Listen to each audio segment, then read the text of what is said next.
10 things. Ito, lifestyle na to, no? One, food in plastic containers. Why? Because plastics contain BPAs, really cancer-causing. Especially if you heat it. Kung may microwave kayo, definitely not. Don't put hot food in it because it will release the BPA. Okay? There are some BPA-free plastics. Okay? You'll see at the bottom there are numbers, no? The different numbers.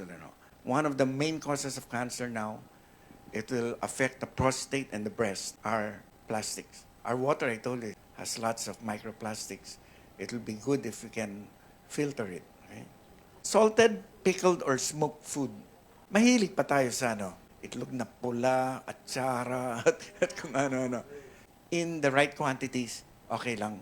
Number 3, artificial sweeteners. Aspartame. Oh, do you know, aspartame is owned by the company that makes all the herbicides and fertilizer. It's a chemical that is sweet. And yet, they brand it as something good to take diet, whatever, no?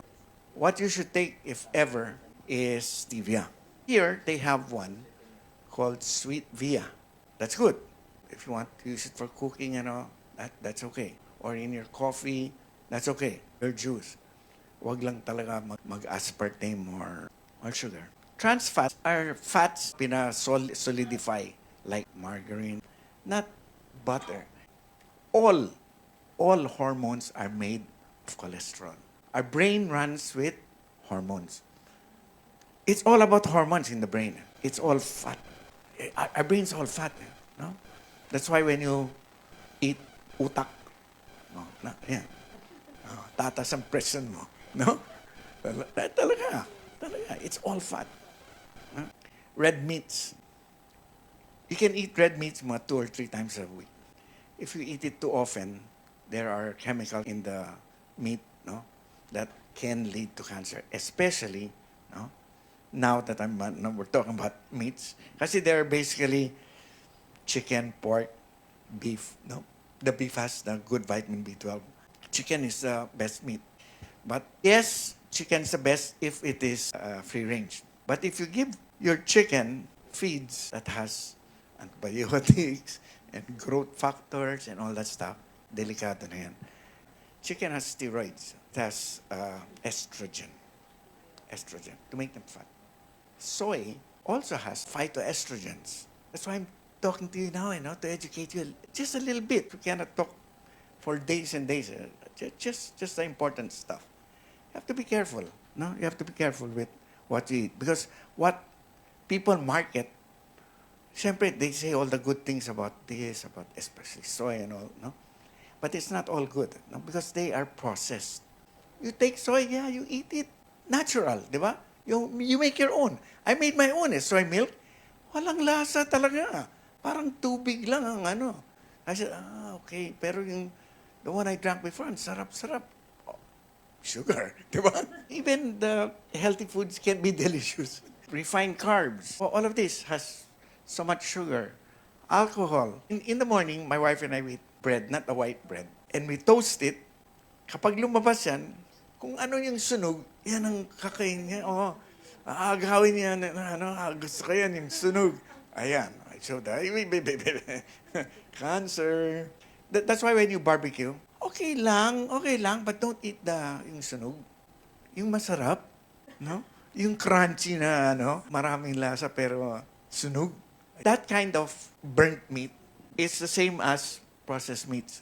How they grade cancer.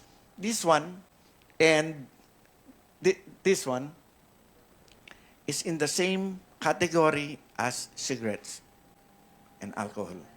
Processed meats, in the same level as cigarettes and alcohol. It's that bad. Yeah, that's why you make your own food.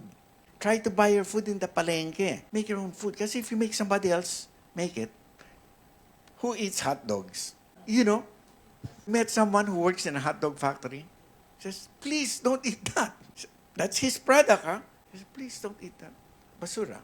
And I like it. So any of these things, sugary drinks, fruit, processed meats, no, and sugars, number 1, in terms of food, number 1 and 2 in some books, number one, number two. But for me, that's number one.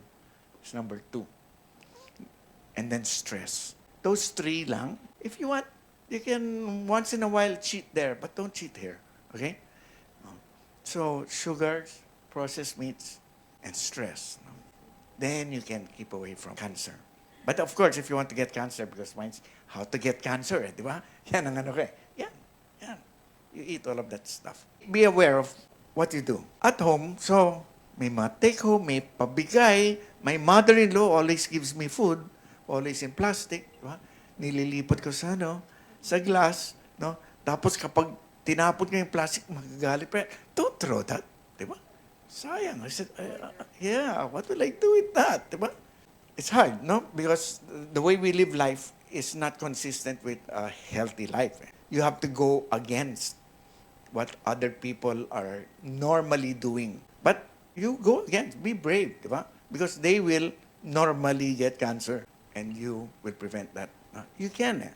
You have to be a little disciplined and you have to be a little knowledgeable. That's why talks like this help.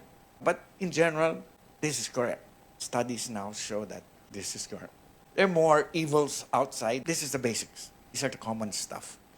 So you get guilty if you eat processed meat or even processed carbs. Guilty if you eat sugar. Think of your children. Think of your family. Teach them also. Para I'll be gross, but so you don't bury them ahead of you, di ba? You want to get cancer? That's how to get cancer. So now that you know how to get cancer, it's up to you how to prevent it. Okay, thank you very much. I hope to see you again.